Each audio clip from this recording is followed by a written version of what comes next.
Good morning, children. Today I am going to teach you the first chapter, Social History, Advent of Europeans to India. Advent of Europeans to India. ಏನಕ್ಕೆ Europeans ಅವರು ಇಂಡಿಯಾಗೆ ಬಂದರು? For what purpose they came? For the trade and commerce relationship between India and the Europeans. Second, the arrival of Europeans to India for trade. Trade. You already heard this trade. ವ್ಯಾಪಾರ ಅಂದರೆ business. So ಇದಕ್ಕೋಸ್ಕರ Europeans ಅವರು ಇಂಡಿಯಾಗೆ ಬರ್ತಾರೆ. So third, the Carnatic wars in the back drop of European political developments. ಅಲ್ಲಿ ನಡೆದಂಥ ಯುದ್ಧಗಳು Carnatic wars.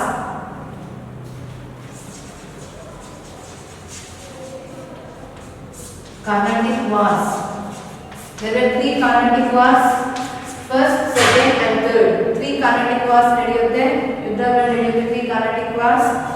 Next, Battle of Plassey, Battle of Buxar. Next, Battle of Plassey and Battle of Buxar. In seventh standard already you learned about the Battle of Plassey and Battle of Buxar and dual government system, the British policy of aggression. So ಏನೇನು policy ಮಾಡಿದ್ರು British ಅವರು ಇಂಡಿಯಾಗೆ ಬಂದು ಅಂತ ನೀವು ಈ chapter ಅಲ್ಲಿ ನೋಡಬಹುದು. You can see in this chapter. I am going to read the first page. There were trade and commerce relations between India and Europe. So trade and relationship between India and Europe. ವ್ಯಾಪಾರ ನಡೆಯುತ್ತೆ India ಮತ್ತು ಯುರೋಪ್ಗಳ ನಡುವೆ. ಯಾವ ರೀತಿ ಎಲ್ಲಿಂದ ಬರ್ತಾರೆ ವ್ಯಾಪಾರಕ್ಕೆ, ಯಾವ ರೀತಿ ಶುರು ಆಗುತ್ತೆ ವ್ಯಾಪಾರಕ್ಕೆ before independence. You can see since ancient times there was a great demand for Indian spices like pepper,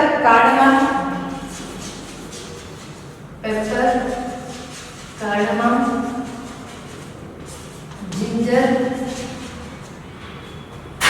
and many other spices. Underline children this, because for what purpose India is ಬಂದ್ರು ಅವರು? Due to the vast, you already know that India is a vast country. They came for pepper, cardamom, ginger. Pepper ಅಂದ್ರೆ ಮೆಣಸು, cardamom ಅಂದ್ರೆ ಏಲಕ್ಕಿ, next ginger ಅಂದ್ರೆ already know ಶುಂಠಿ. So ಇದಕ್ಕೋಸ್ಕರ spaces other ಸ್ಪೇಸಸ್ಗೂ ಬಂದಿರ್ತಾರೆ. ಸೊ ಇದರ ನಡುವೆ ಟ್ರೇಡ್ಗೋಸ್ಕರ ಬಂದಿರ್ತಾರೆ ಯುರೋಪಿಯನ್ಸ್ ಅವರು ಇಂಡಿಯಾಗೆ. At that time many other spices in Europe. The trade relations between India, Europe and other Asian countries continued even during the Middle Ages. So Middle Ages will continue ಆಗ್ತಾ ಬರುತ್ತೆ. So Arab merchants carried Asian merchandise. ಏನು merchandise ಅಂದ್ರೆ? Merchandise. Goods to be bought and sold. ಮಾರ್ಕೆಟೈಸ್ ಅಂದ್ರೆ goods ನ ತಗೊಂಡು ಬಂದು sold ಅಂದ್ರೆ ವ್ಯಾಪಾರಕ್ಕೆ ಇಡೋದನ್ನ ನಾವು ಮಾರ್ಕೆಟೈಸ್ ಅಂತ ಹೇಳ್ತೀವಿ.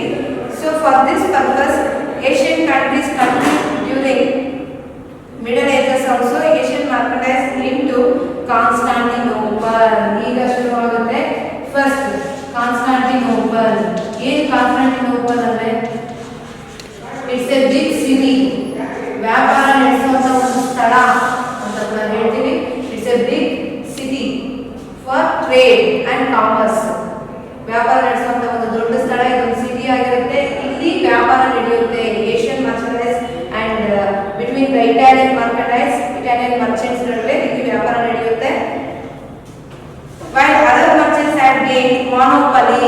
What do you mean by monopoly? ಏನು monopoly ಅಂದ್ರೆ? Nothing but trade, ವ್ಯಾಪಾರ.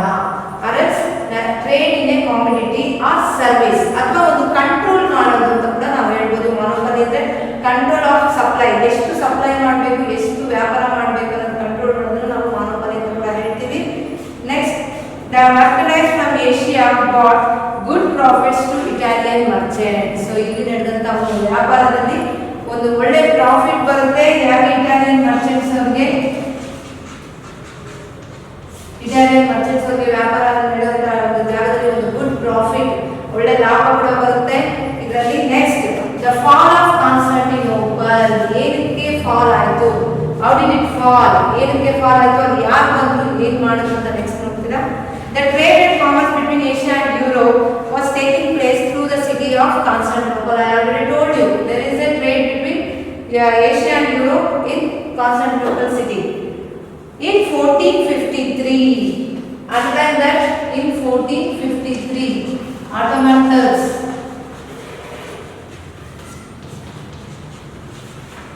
Ottoman Turks 1453 ನಲ್ಲಿ ಎಂಟ್ರಿ ಆಗ್ತಾರೆ. Captured Constantinople. ಕಾನ್ಸ್ಟಾಂಟಿನೋಪಲ್ ಅನ್ನೋ ಸಿಟಿನ ಕ್ಯಾಪ್ಚರ್ ಮಾಡ್ಕೊಳ್ತಾನೆ. ಆಟೋಮನ್ ಟರ್ಕ್ಸ್ ಬರ್ತಾರಾಗ 1453 ನಲ್ಲಿ he started to capture the Constantinople and made levy paying taxes. ಅಂದ್ರೆ ಅದರ ಮೇಲೆ ಏನು ಟ್ರೇಡ್ ಸೆಲ್ ಆಗ್ತಾ ಇದೆ ಆ ಟ್ರೇಡ್ ಮೇಲೆ levy too much of taxes ನ ಪೇ ಮಾಡಬೇಕು ಅಂತ ಕೂಡ ಹೇಳಿಕೆ ಶುರು ಮಾಡ್ತಾರೆ ಆಟೋಮನ್ ಟರ್ಕ್ಸ್ ಅವರು. As a result, all the trades and routes connecting the city of Constantinople came under the control of Turks. Turks ಕೈ ಕೆಳಗಡೆ ನಡೆಯುತ್ತೆ. ಈ ಕಾನ್ಸ್ಟಾಂಟಿನೋಪಲ್ ಯಾವುದೇ ಒಂದು ವ್ಯಾಪಾರ ನಡೆಯೋದು ಸಹ came under the control of Turks. The Turks started levying too many taxes. Underline that, children. Levying too many taxes on the goods passing through these routes. So ಇಲ್ಲಿ paying too many taxes, pay ಮಾಡೋದು ಶುರು ಮಾಡಬೇಕು ಅಂತ ಹೇಳಿ Ottoman Turks ಮಾಡ್ತಾರೆ. ಅವಾಗ ಯಾರಿಗೆ ಹಾಗೆ ಒಂದು ವ್ಯಾಪಾರದಲ್ಲಿ ಹೆವಿ ಟ್ಯಾಕ್ಸಸ್ ಕಟ್ಟಿದ್ರೆ ಅವ್ರಿಗೇನು ಲಾಭ ಇರಲ್ಲ. As a result, trade became unprofitable. So first ಗೆ ಏಷ್ಯನ್ ಅಲ್ಲಿ ತುಂಬಾ ಪ್ರಾಫಿಟ್ ಆಗಿರುತ್ತೆ, ಟ್ರೇಡ್ ವ್ಯಾಪಾರ ತುಂಬಾ ಚೆನ್ನಾಗಿರುತ್ತೆ. ಅದಾದ್ಮೇಲೆ ಆಟೋಮನ್ ಟರ್ಕ್ಸ್ ಕ್ಯಾಪ್ಚರ್ ಮಾಡಿದ್ಮೇಲೆ ಸಿಟಿನ ಅಲ್ಲಿ ಟೂ ಮೆನಿ ಟ್ಯಾಕ್ಸಸ್ ಪೇ ಮಾಡಬೇಕು ಅಂತ ಹೇಳ್ತಾರೆ. ಹಾಗಾಗಿ ಟ್ರೇಡ್ ಅನ್ಪ್ರಾಫಿಟಬಲ್ ಆಗುತ್ತೆ. Meanwhile, Spain and Portugal were attempting to break the monopoly of Italian traders. ಅದರ ಜೊತೆಗೆ ಸ್ಪೇನ್ ಅಂಡ್ ಪೋರ್ಚುಗಲ್ ಎಂಟ್ರಿ ಕೊಡ್ತಾರೆ, ಬ್ರೇಕ್ ಮಾಡಬೇಕು. ಏನು ಮಾನೋಪಲಿ ಏನು ನಡೀತಾ ಇದೆ ವ್ಯಾಪಾರ ಅದನ್ನ ಬ್ರೇಕ್ ಮಾಡಬೇಕು ಅಂತ ಇವರು ಕೂಡ ಅವ್ರ ಜೊತೆಗೆ ಕೈ ಜೋಡಿಸ್ತಾರೆ.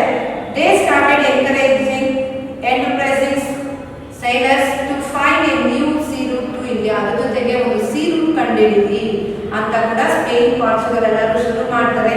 ಆ ಟೈಮ್ನಲ್ಲಿ the invention of compass, underline that, children. Invention of compass, astrolabes and gunpowder provided further impetus to this venture. So ಈ ರಿಸ್ಕಿ ಜಾಬ್ ನ ಅಳವಡಿಸ್ಕೊತಾರೆ. ಯಾರೋ ಸೀರು ಕಂಡುಹಿಡಿಬೇಕಾದ್ರೆ ಸುಮ್ಮನೆ ತಮಾಷೆ ಅಲ್ಲ, ಒಂದು ಲೈನ್ ಹಾಕಿ ಈ ಲೈನಿಂದ ಈ ಲೈನಿಗೆ ಅಂತ ಹೇಳಿ ಮಾಡೋಕ್ಕಾಗೋದಿಲ್ಲ. ಸಿ ರೂಟ್ ಅಂದ್ರೆ ಒಂದು ಸಮುದ್ರ ದಾಟಿ ಒಂದು ದೇಶಕ್ಕೆ ಬರಬೇಕಂದ್ರೆ ತುಂಬಾ ಕಷ್ಟ ಇದೆ. ಸೊ ಒಂದು ಕಷ್ಟದಂತ ವೆಂಚರ್ ಅಂದ್ರೆ ರಿಸ್ಕಿ, ಅಂಡರ್ಲೈನ್ ಮಾಡ್ಕೊಂಡು ಬರ್ಕೊಳ್ಳಿ. ವೆಂಚರ್ ಅಂದ್ರೆ ರಿಸ್ಕಿ ಅಂತ, RISKY, ರಿಸ್ಕಿ. ಇದನ್ನ ಫೋರ್ಸ್ ಮಾಡ್ತಾರೆ, ಅಲ್ಲಿಂದ ಸ್ಪೇನ್ ಪೋರ್ಚುಗಲ್ ಇವರೆಲ್ಲರೂ ಫೋರ್ಸ್ ಮಾಡ್ತಾರೆ ಒಂದು ಸಿ ರೂಟ್ ಕಂಡುಹಿಡಿದು ಇಂಡಿಯಾಗೆ ಹೋಗೋದಕ್ಕೆ ವ್ಯಾಪಾರಕ್ಕೆ ಅಂತ ಹೇಳಿ. Next, a new sea route to India. You already know that. Who discovered a new sea route to India? Vasco da gamma.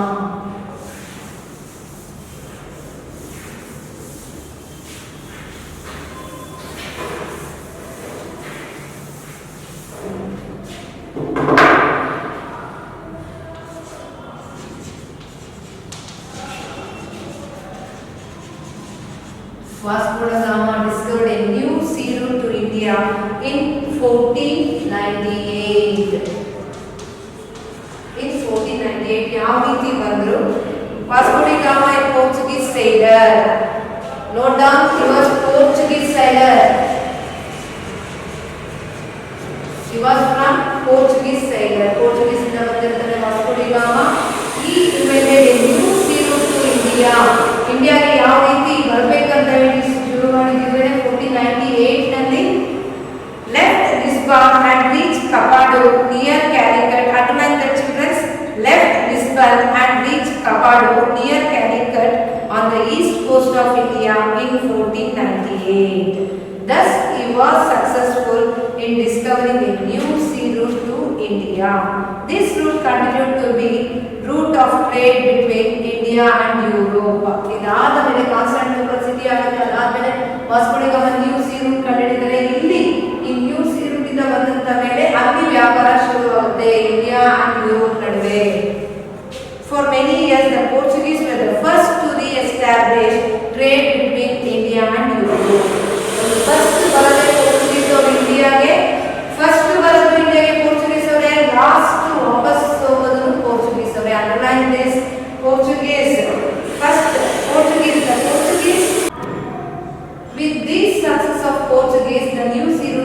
India by Vasco da Gama with the success of Portuguese for trade. After Portuguese, then Dutch came. After that, the French came. At last, the English or else British.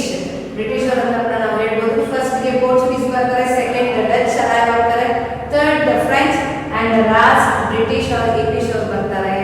For what purpose? For trade. ಅಂದ್ರೆ ವ್ಯಾಪಾರಕ್ಕೋಸ್ಕರ ಬರ್ತಾರೆ. You already I already told you India is a vast country.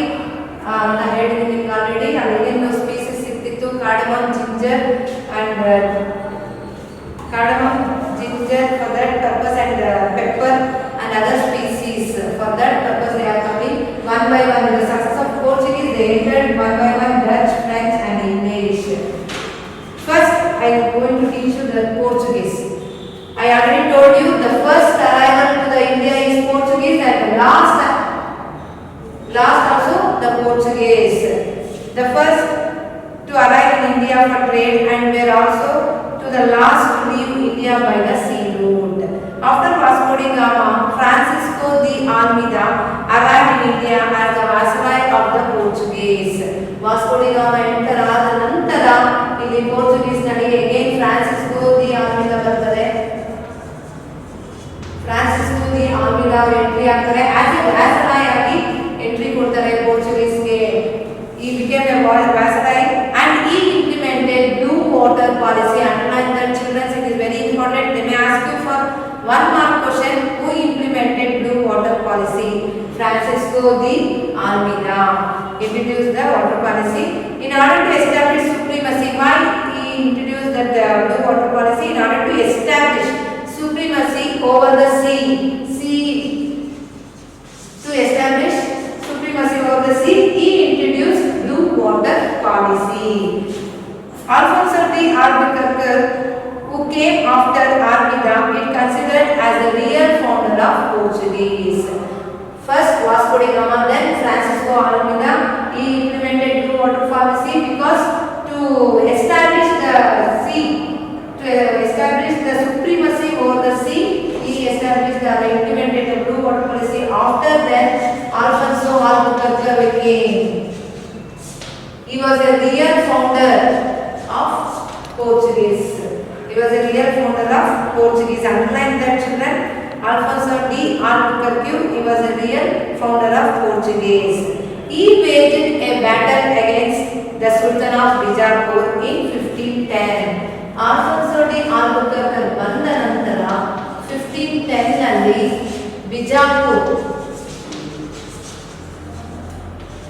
Bijapur ಮೇಲೆ battle ಶುರು ಮಾಡ್ತಾರೆ. I mean ಕದನ ಅಥವಾ fighting.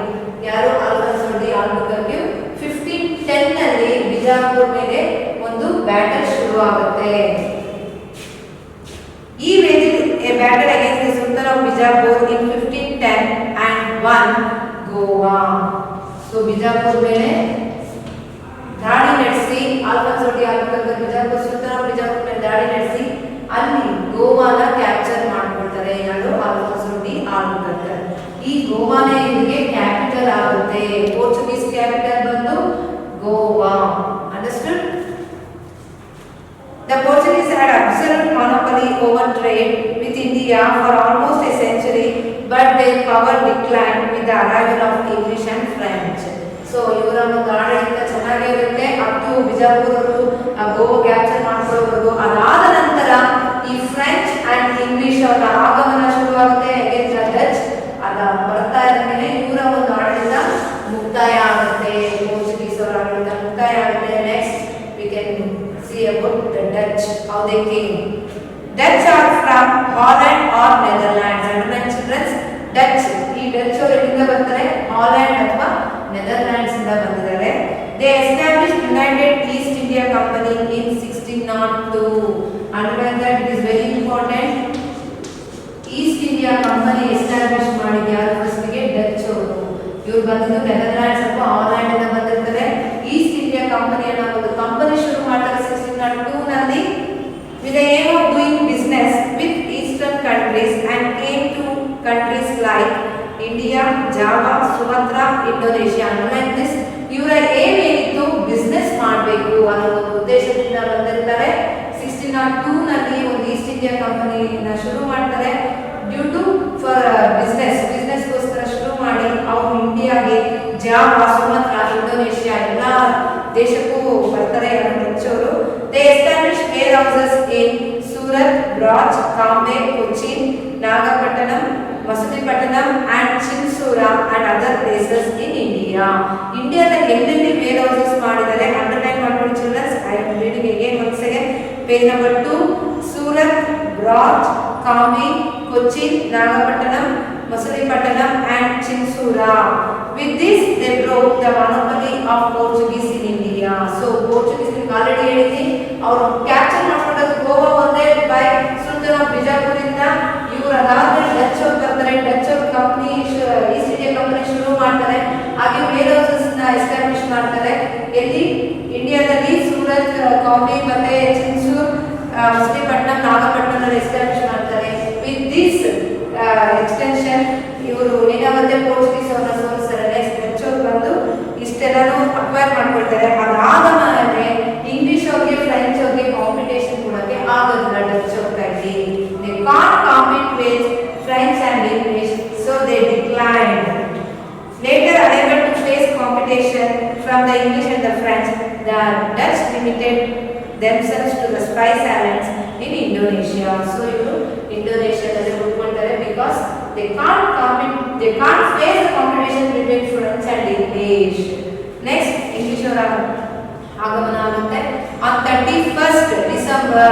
Underline that children, it's very important. On 31st December 1600, Queen Elizabeth issued a royal charter authorizing the East India Company to trade with eastern countries for 15 years. ಏನು East India company ಮಾಡಿ ಹೋಗಿರ್ತಾರೆ Dutch ಅವರು, ಈ ಒಂದು ಕಂಪನಿನ ತಗೊಳ್ತಾರೆ ಯಾರು? Queen Elizabeth.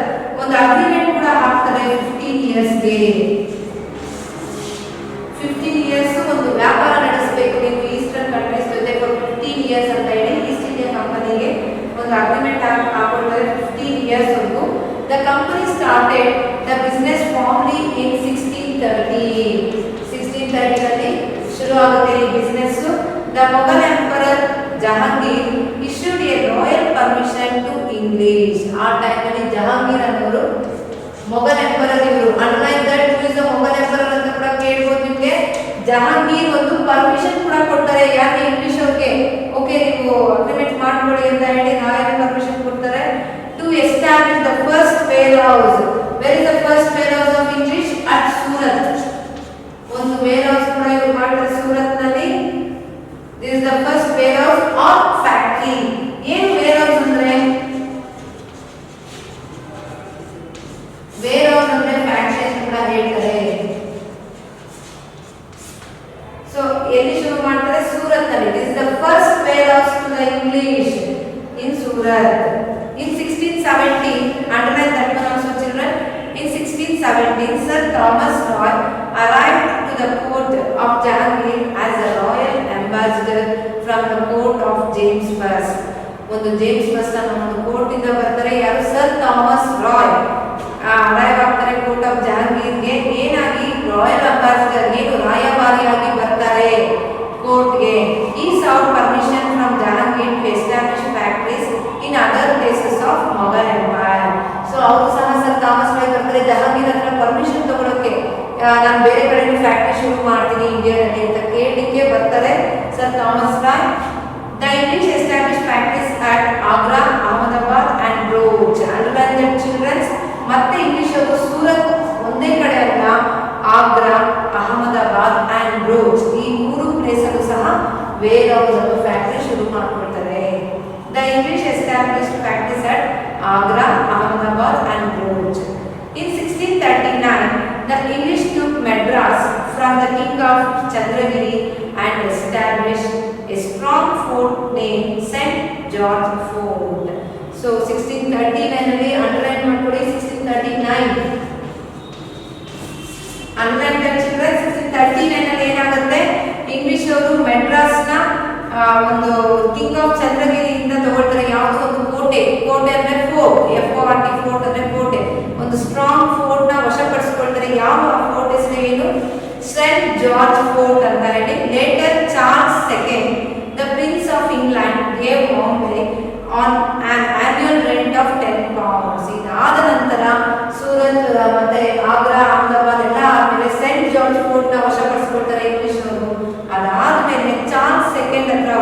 ಬಾಂಬೆನ ಒಂದು 10 ಪೌಂಡ್ಸ್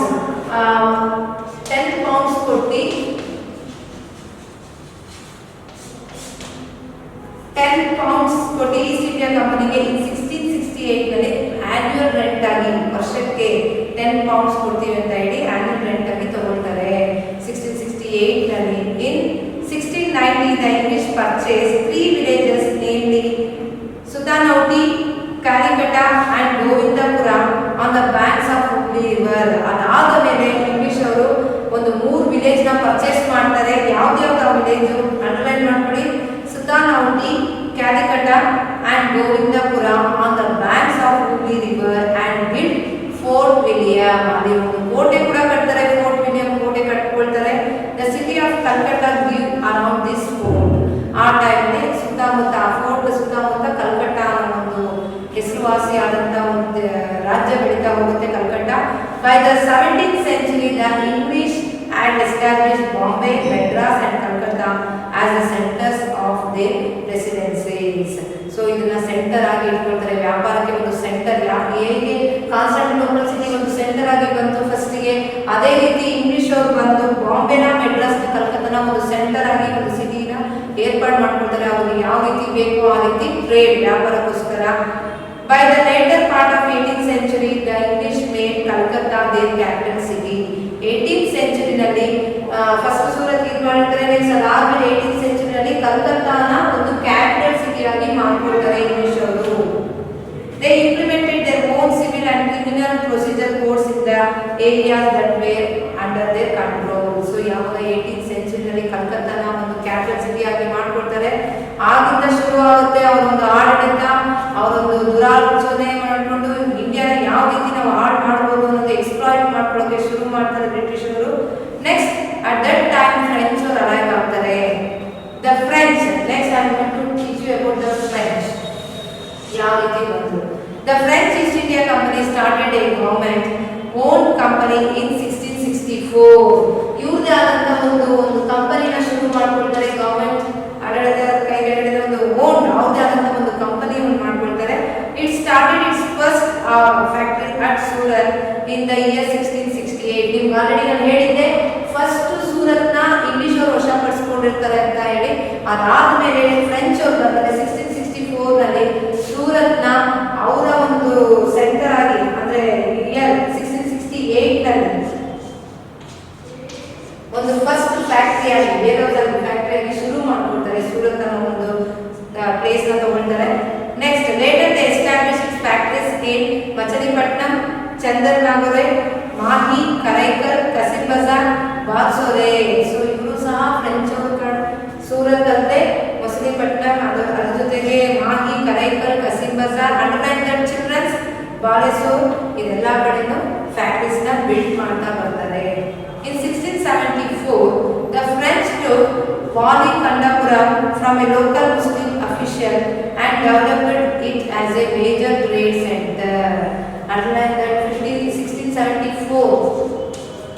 1674 ನಲ್ಲಿ ವಾಲೈ ಕೊಂಡಪುರಂ ಅಂಡರ್ಲೈನ್ ಮಾಡ್ಕೊಳ್ಳಿ ಚಿಲ್ಡ್ರನ್ಸ್. ವಾಲೈ ಕೊಂಡಪುರಂ ಅಂದ್ರೆ ಈಗಿರುವಂತ ಒಂದು ಪಾಂಡಿಚೇರಿ ಆಗಿರ್ಬೋದು ಅಥವಾ ಪುಡುಚೇರಿ ಆಗಿರ್ಬೋದು, ಅದಕ್ಕೆ ಇನ್ನೊಂದು ಹೆಸರೇ ವಾಲಿ ಕೊಂಡಪುರಂ. ಒಂದು ಮಾರ್ಕ್ಗೆ ನಿಮಗೆ ಕೇಳ್ಬೋದು what is the other name for Pondicherry. So you can say that Vali Kondapuram. Underline that childrens. Later it came to be known as Puducherry or Pondicherry. Already ನಾನು ಹೇಳ್ತಾ ಇದ್ದೀನಿ ವಾಲಿ ಕೊಂಡಪುರಂ ಅಂದ್ರೆ ಈಗಿನ ಪುಡುಚೇರಿ ಅಥವಾ ಪಾಂಡಿಚೇರಿ ಅಂತ ಹೇಳಿ. ಫಸ್ಟ್ ಟ್ರೇಡ್ ಇದು ಮಾಡ್ಕೊಂಡಿದ್ದು ಫ್ರೆಂಚ್ ಅವರನ್ನ ವಾಲಿ ಕೊಂಡಪುರಂ 1674 ನಲ್ಲಿ. Duplex who arrived in Pondicherry as the governor general of the French. ಆ ಟೈಮ್ ನಲ್ಲಿ ಬರ್ತಾರೆ ಡ್ಯೂಪ್ಲೆಕ್ಸ್. ಇವರು ಗವರ್ನರ್ ಜನರಲ್ ಆಗಿ ವರ್ಕ್ ಮಾಡ್ತಾರೆ ಫ್ರೆಂಚ್ ಅಲ್ಲಿ. At the high ambitions of establishing the French as a major power in South India. So ಇವರ ambition ಏನಾಗಿತ್ತು? India south ಏನಿದೆ ನಾರ್ತ್ ಸೌತ್, ಈ ಸೌತ್ ಪೋರ್ಷನ್ ಫುಲ್ ಇವರು ಅಕ್ವೈರ್ ಮಾಡ್ಕೊಳ್ಬೇಕು ಅನ್ನೋ ಒಂದು ಆಂಬಿಷನ್ಸ್ ಇಂದ ಬರ್ತಾರೆ, ಆಸೆಯಿಂದ. This ambition led to the Carnatic Wars with the English. Already ನಾನು ಹೇಳಿದ್ರೆ 3 Carnatic Wars ನಡೆಯುತ್ತೆ ಅಂತ. ಏನಕ್ಕೆ ನಡೆಯುತ್ತೆ? ಇವರ ಆಂಬಿಷನ್ ಏನಿತ್ತು? ಫ್ರೆಂಚ್ ಅವರು ಸೌತ್ ಇಂಡಿಯಾ ಫುಲ್ ಅಕ್ವೈರ್ ಮಾಡ್ಬೇಕಂತ. ಈ ಅಕ್ವೈರ್ ಮಾಡ್ಬೇಕಂತ ಒಂದು ಟೈಮಲ್ಲಿ ಇಂಗ್ಲಿಷ್ ಅವ್ರಿಗೆ ಗೊತ್ತಾಗಂತ ಟೈಮಲ್ಲಿ ಇವ್ರು ಏನ್ ಮಾಡ್ತಾರೆ, ಇದರಿಂದಾಗಿ ಕಾರ್ನಾಟಿಕ್ ವಾರ್ ಶುರು ಆಗುತ್ತೆ. ಇವರಿಬ್ಬರ ನಡುವೆ ಫ್ರೆಂಚ್ ಅಂಡ್ ಇಂಗ್ಲಿಷ್ ನಡುವೆ Carnatic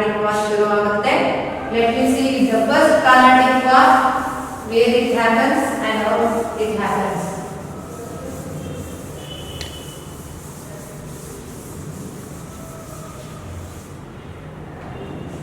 The competition between English and French. The Portuguese and the Dutch withdrawn from India, unable to withstand the competition from the French and English by 18th century. In order to show the strength, established political supremacy over India. Meanwhile, instability arose in the regions of Hyderabad and Carnatic. Early the Carnatic was Hyderabad and Carnatic. Hyderabad and Karnataka ನಡುವೆ ಈ regions ಗೋಸ್ಕರ ಈ place ಗೋಸ್ಕರ ಯುದ್ಧ ನಡೆಯುತ್ತೆ. Hyderabad and Karnataka. ಏನು ಕರ್ನಾಟಕ ಅಂದ್ರೆ eastern part of Tamil Nadu. ಎಲ್ಲಿದೆ ಕರ್ನಾಟಕ ಅನ್ನೋದು? ಇದು ತಮಿಳುನಾಡಲ್ಲಿದೆ. You already know about Hyderabad. Karnataka ಅಂದ್ರೆ ಒಂದು ಏನು ಅನ್ಕೊಳ್ತೀರಾ? ಪ್ಲೇಸ್ ಇದು ಎಲ್ಲಿ ಬರುತ್ತೆ? ಪ್ಲೇಸ್ ತಮಿಳುನಾಡಲ್ಲಿದೆ, ಈಸ್ಟರ್ನ್ ಸೈಡ್ ಇದೆ. ಅದನ್ನ ನಾವು ಕರ್ನಾಟಕ ಅಂತೀವಿ. ಇವೆರಡು ರೀಜನ್, ಈ ಎರಡು ರೀಜನ್ ನಮಗೆ ಬೇಕು ಅಂತ ಹೇಳಿ ಇಂಗ್ಲಿಷ್ ಮತ್ತೆ ಫ್ರೆಂಚ್ ನಡುವೆ ಯುದ್ಧ ನಡೆಯುತ್ತೆ. Both the English and French tried to exploit that situation in their favor. This led to 3 Carnatic wars. Hyderabad and Karnataka ಇವೆರಡರ ನಡುವೆ ನಡೆಯುವಂತ ಯುದ್ಧಗಳೇ 3 Carnatic wars. ನಮಗೆ ಬೇಕು ಅಂತ ಹೇಳಿ ಇಬ್ರು ಜಗಳ ತೆಗೆದುಕೊಳ್ತಾರೆ, French and English.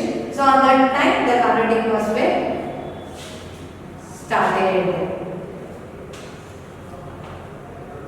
Now I am going to teach you the first Carnatic war, how this happens. The first Carnatic war.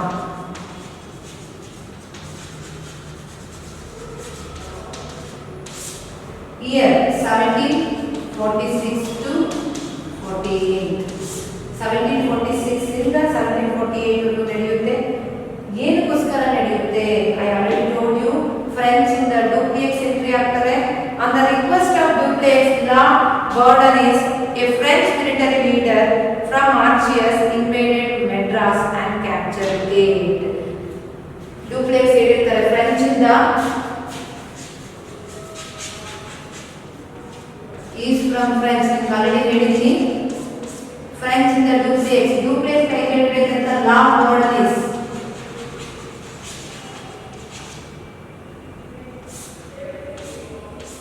ಇವರ ಕೈಗಳಿರುವಂತ ಲಾರ್ಡ್ ಬಾರ್ಡನಿಸ್, ಇವರು ಫ್ರೆಂಚ್ ಮಿಲಿಟರಿ ಲೀಡರ್ ಆಗಿರ್ತಾರೆ. ಡುಪ್ಲೆಕ್ಸ್ ಹೇಳ್ತಾರೆ ನೀವು ಮೆಡ್ರಾಸ್ ನ ವಶಪಡಿಸಿಕೊಳ್ಬೇಕಂತ ಹೇಳಿ. ಆ ಟೈಮ್ ಅಲ್ಲಿ ಲಾರ್ಡ್ ಬಾರ್ಡನಿಸ್ ಇನ್ವೇಡ್ ಮಾಡಿ ಮಾರ್ಚಿಯಸ್ ನ ಮೆಡ್ರಾಸ್ ನ ಕ್ಯಾಪ್ಚರ್ ಮಾಡ್ಕೊಳ್ತಾರೆ. Lord Bourdonnais invade Mauritius and captured Madras. This forced the helpless British to request the help of Anwaruddin. ಈ ಟೈಮ್ ಅಲ್ಲಿ ಮೆಡ್ರಾಸ್ ನ ಕ್ಯಾಪ್ಚರ್ ಮಾಡಿದ ತಕ್ಷಣನೇ ಬ್ರಿಟಿಷ್ ಅವರಿಗೆ ಗೊತ್ತಾಗುತ್ತೆ. ಬ್ರಿಟಿಷ್ ಅವರು ಏನ್ ಮಾಡ್ತಾರೆ?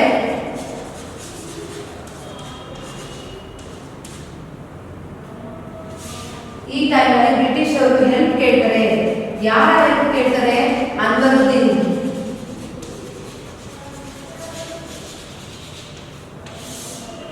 So understand children, first Carnatic war ಏನಕ್ಕೆ ನಡೆಯುತ್ತೆ? ಡುಪ್ಲೆಕ್ಸ್ ಹೇಳ್ತಾರೆ ಲಾರ್ಡ್ ಬಾರ್ಡನಿಸ್ ಗೆ ಕ್ಯಾಪ್ಚರ್ ಮಾಡೋ ಮಾರ್ಚಿಯಸ್ ನ ಮೆಡ್ರಾಸ್ ಅಂತ ಹೇಳಿ. ಸೊ ಮೆಡ್ರಾಸ್ ನ ಕ್ಯಾಪ್ಚರ್ ಮಾಡಿದಾಗ ಇದು ಬ್ರಿಟಿಷ್ ಅವರಿಗೆ ಗೊತ್ತಾಗುತ್ತೆ. ಸೊ ಬ್ರಿಟಿಷ್ ಅವರಿಗೆ ಆ ಟೈಮಲ್ಲಿ ಹೆಲ್ಪ್ಲೆಸ್ ಅಂದ್ರೆ ಅವ್ರಿಗಿನ್ನ ಏನು ಗೊತ್ತಿರಲ್ಲ. ಆ ಟೈಮಲ್ಲಿ ಹೆಲ್ಪ್ಲೆಸ್ ಆಗಿ ಹೆಲ್ಪ್ ಕೇಳ್ತಾರೆ. ಯಾರ ಹೆಲ್ಪ್ ಕೇಳ್ತಾರೆ? ಅನ್ವರುದ್ದೀನ್ ಹೆಲ್ಪ್ನ ಕೇಳ್ತಾರೆ. ಅಂದ ಟೈಮ್ ಅನ್ವರುದ್ದೀನ್ ಕಳಿಸ್ತಾರೆ. ಯಾರ you can see this for the helpless British to request the help of Anwaruddin the nawab of Karnataka. ಅಂದ್ರೆ ಈ ಟೈಮ್ ನಲ್ಲಿ ಕರ್ನಾಟಕಕ್ಕೆ ನವಾಬ್ ಆಗಿರ್ತಾರೆ ಅನ್ವರುದ್ದೀನ್. ಅನ್ವರುದ್ದೀನ್ ಹೆಲ್ಪ್ ತಗೊಳ್ತಾರೆ ಬ್ರಿಟಿಷ್ ಅವರು. So the army sent by Anwaruddin failed to defeat French at Madras. ಏನು ಇವರ ಆರ್ಮಿ, ಅನ್ವರುದ್ದೀನ್ ಆರ್ಮಿ ಕೂಡ ಹೋಗಿ ಮೆಡ್ರಾಸ್ ನಲ್ಲಿ ಜಗಳ ನಡೆದು ಸಹ ಫೈಟ್ ಬ್ಯಾಟಲ್ ಆಗುತ್ತೆ. ಆ ಬ್ಯಾಟಲ್ ಅಲ್ಲೂ ಸಹ ಇವರು ಸೋತ್ ಹೋಗ್ತಾರೆ ಬ್ರಿಟಿಷ್ ಅವರು. ಮೆಡ್ರಾಸ್ ನ ಕ್ಯಾಪ್ಚರ್ ಮಾಡ್ಕೊಳಕ್ ಆಗಲ್ಲ ಬ್ರಿಟಿಷ್ ಅವ್ರ ಕೈಲಿ. Finally, Lord Bordanis took money from the English. ಆ ಟೈಮ್ ಅಲ್ಲಿ ಈ ಲಾರ್ಡ್ ಬಾರ್ಡನಿಸ್ ಏನ್ ಮಾಡ್ತಾರೆ? ಇಂಗ್ಲಿಷ್ ಅವರ ಹತ್ರ ಮನಿ ತಗೊಳ್ತಾರೆ. ಕಾಸಿನ ಆಸೆ, ಮನಿ. You already no. ದುಡ್ಡು ನೋಡಿದ್ರೆ ಹಣ ಕೂಡ ಬಾಯಿ ಬರುತ್ತೆ ಅಂತ ನಿಮ್ಗೆ ಆಲ್ರೆಡಿ ಗೊತ್ತಿದೆ. ಸೊ ದುಡ್ಡಿನ ಆಸೆಗೋಸ್ಕರ ಏನ್ ಮಾಡ್ತಾರೆ? ಬ್ರಿಟಿಷ್ ಅವ್ರ ಹೋಗಿ ಲಾಬೋರ್ಡನೀಸ್ ಮನಿ ತಗೊಂಡು ಮತ್ತೆ ಮಾರಿಚಿಯಸ್ಗೆ ಹೋಗ್ತಾನೆ. ಲಾಬೋರ್ಡನೀಸ್ ಇವನು ಬಂದು ಫ್ರೆಂಚ್ ಕಡೆಯಿಂದ, ಅರ್ಥ ಮಾಡ್ಕೊಳ್ಳಿ, you can write by your own words. So ಇವ್ರೇನ್ ಮಾಡಿದ್ರೆ ದುಡ್ಡಿನ ಆಸೆಗೋಸ್ಕರ ಬ್ರಿಟಿಷ್ ಅವ್ರ ಕೈ ಕೆಳಗಡೆ ದುಡ್ಡಿಸ್ಕೊಳ್ತಾರೆ. ಲಾಬೋರ್ಡನೀಸ್ took money from the English and returned Madras and went back to Mauritius. So ಮತ್ತೆ ಮೆಡ್ರಾಸ್ ಹೋಗಿ ಮತ್ತೆ ಅವರು ಅವರಿರುವಂತ ಪ್ಲೇಸ್ ಗೆ ಹೊರಟೋಗ್ತಾರೆ, ಮಾರಿಚಿಯಸ್ ಹೊರಟೋಗ್ತಾರೆ. ದಿಸ್ ಎನ್ರೇಜ್ ಡುಪ್ಲಿಯಸ್. ಇದು ಗೊತ್ತಾದ ನಂತರ ಡುಪ್ಲಿಯಸ್ ಗೆ ತುಂಬಾ ಕೋಪ ಬರುತ್ತೆ. ನನ್ನ ಕೈ ಕೆಳಗಡೆ ಇದ್ದು ಮಿಲಿಟರಿ ಲೀಡರ್ ಆಗಿ ಹಣದ ಆಸೆಗೋಸ್ಕರ ಬ್ರಿಟಿಷ್ ಅವರ ಹತ್ರ ಇದೆಲ್ಲ ಮಾಡಿದ್ದಾರೆ ಅಂತ ಹೇಳಿ ಗೊತ್ತಾಗುತ್ತೆ. ಸೊ ಡುಪ್ಲಿಯಸ್ ತುಂಬಾ ಕೋಪ ಬರುತ್ತೆ. and attempted to take Madras. So ಮತ್ತೆ ಮೆಡ್ರಾಸ್ ನ ಕ್ಯಾಪ್ಚರ್ ಮಾಡ್ಕೊಳ್ಬೇಕು ಅಂತ ಹೇಳಿ ಶುರು ಮಾಡ್ತಾರೆ ಡುಪ್ಲಿಯಸ್, but he failed in that. Finally the war ended with a treaty in Europe between France and England called Treaty of Aix-la-Chapelle. So ಇವರ ನಡುವೆ ನಡೆದಂತ ಯುದ್ಧ ಒಂದು ಟ್ರೀಟಿ. ಏನು ಟ್ರೀಟಿ ಅಂದ್ರೆ ಒಪ್ಪಂದ. ಏನು ಟ್ರೀಟಿ ಅಂದ್ರೆ ಒಪ್ಪಂದ ಹಾಕೊಳ್ತಾರೆ. ಓಕೆ ಸಾಕು, ಇಲ್ಲಿಗೆ ಸಾಕು, ನಾನು ಫೈಟಿಂಗ್ ಮಾಡಲ್ಲ ಅಂತ ಹೇಳಿ. ಯಾವ ಒಪ್ಪಂದದ ಮೇಲೆ? Aix-la-Chapelle.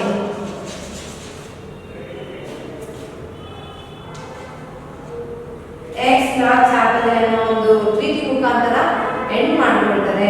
ಇಲ್ಲಿಗೆ ಫಸ್ಟ್ ಕಾರ್ನಾಟಿಕ್ ವಾರ್ ಮುಕ್ತಾಯ ಆಗುತ್ತೆ. Understand childrens? First Dupleix French La Bourdonnais ಗೆ ಹೇಳ್ತಾರೆ ಮೆಡ್ರಾಸ್ ನ ಕ್ಯಾಪ್ಚರ್ ಮಾಡುವಂತ.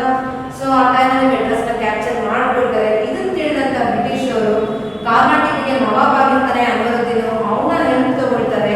ಹೆಲ್ಪ್ ತಗೊಂಡು ಮತ್ತೆ ಬ್ಯಾಟಲ್ ಶುರು ಮಾಡಿದಾಗ ಹೇಗೆ ಏನ್ ಮಾಡ್ತಾರೆ, ದುಡ್ಡಿನ ಆಸೆಗೆ ಆ ಮೆಡ್ರಾಸ್ ನ ಅವ್ರಿಗೆ ಒಪ್ಪಿಸ್ಬಿಟ್ಟು ಹೊರಟೋಗ್ತಾನೆ. ಅದು ತಿಳಿದಂತ ಡುಪ್ಲಿಯಸ್ ಮತ್ತೆ ಬ್ಯಾಟಲ್ ಶುರು ಮಾಡ್ತಾರೆ. ಬಟ್ ಈ ಫೇಲ್, ಆಗ ಬ್ಯಾಟಲ್ ಮಾಡಕ್ ಆಗಲ್ಲ, ಮತ್ತೆ ಫೇಲ್ ಆಗಿ ಟ್ರೀಟಿ ಒಪ್ಪಂದ ಆಗ್ಬಿಡ್ತಾರೆ. Aix-la-Chapelle ಮುಖಾಂತರ ಈ ಟ್ರೀಟಿ ಮುಕ್ತಾಯ ಆಗುತ್ತೆ. ನೆಕ್ಸ್ಟ್ ಇದಾದ್ಮೇಲೆ ಬರುತ್ತೆ second Carnatic war. Understand childrens? I think you can understand better. You understand? read once the textbook.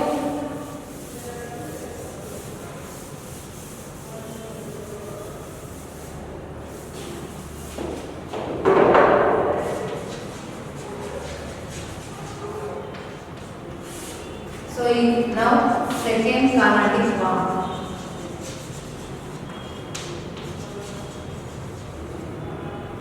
Second Carnatic War 1749 to 54.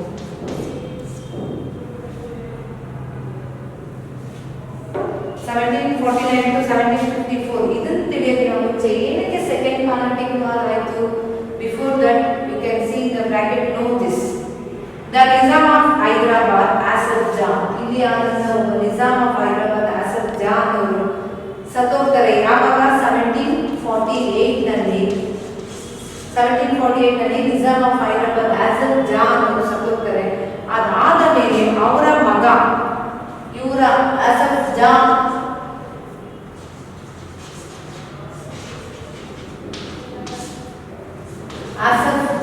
ಸನ್, ಇಲ್ಲಿ ಡಾಟರ್ ಸನ್, ಮಗಳ ಮಗ, ಇವರ ನಡುವೆ ಯುದ್ಧ ನಡೆಯುತ್ತೆ. ಇವರ ತಂದೆ ಆಸಫ್ ಜಾ ಸತ್ತ ನಂತರ, ನಿಜಾಮ್ ಆಫ್ ಹೈದರಾಬಾದ್ ಆಸಫ್ ಜಾ ಸತ್ತ ನಂತರ ಇವರ ನಡುವೆ, ಇವರ ಸನ್ ಮತ್ತೆ ಡಾಟರ್ ಸನ್ ನಡುವೆ ಯುದ್ಧ ನಡೆಯುತ್ತೆ. ಏನಕ್ಕೆ ಯುದ್ಧ ನಡೆಯುತ್ತೆ? ನಿಜಾಮ್ ಆಫ್ ಹೈದರಾಬಾದ್ ನಾನ್ ಆಗ್ಬೇಕು, ಏನ್ ಜಾಗ ಇದೆ ಅದನ್ನ ನಾನ್ ಅಕ್ವೈರ್ ಮಾಡ್ಕೊಳ್ಬೇಕಂತ ಇವರಿಬ್ಬರ ನಡುವೆ ಜಗಳ ನಡೆಯುತ್ತೆ. ಯಾರು ಅವರಿಬ್ರು? Nasir Jung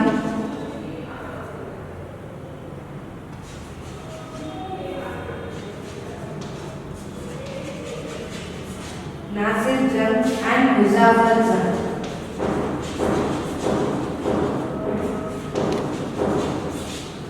Understand children? ಆಸಫ್ ಜಾನ್ ಇರ್ತಾರೆ, ನಿಜಾಮ್ ಆಫ್ ಹೈದರಾಬಾದ್ ಆಗಿರ್ತಾರೆ, ಆ ರಾಜಧಾನಿ ಆಗಿರ್ತಾರೆ. ಸೊ ಅಲ್ಲಿ ಆಸಫ್ ಜಾ ಸತ್ತ ಮೇಲೆ ಇವರ ಮಗ ಮತ್ತೆ ಮಗಳ ಮಗ ಇಬ್ಬರಿಗೂ ಜಗಳ ನಡೆಯುತ್ತೆ. ಯಾರದು? ನಾಸಿರ್ ಜಂಗ್ ಅಂಡ್ ಮುಜಾಫರ್ ಜಂಗ್. ನನಗೆ ಥ್ರೋನ್ ಬೇಕು, ನಾನು ಕೂತ್ಕೊಳ್ಬೇಕಂತ ಹೇಳಿ ಇವರಿಬ್ಬರ ನಡುವೆ ಜಗಳ ನಡೆಯುತ್ತೆ. ಆ ಟೈಮಲ್ಲಿ on the other hand a fight had broken between Chanda Sahib and Anwaruddin in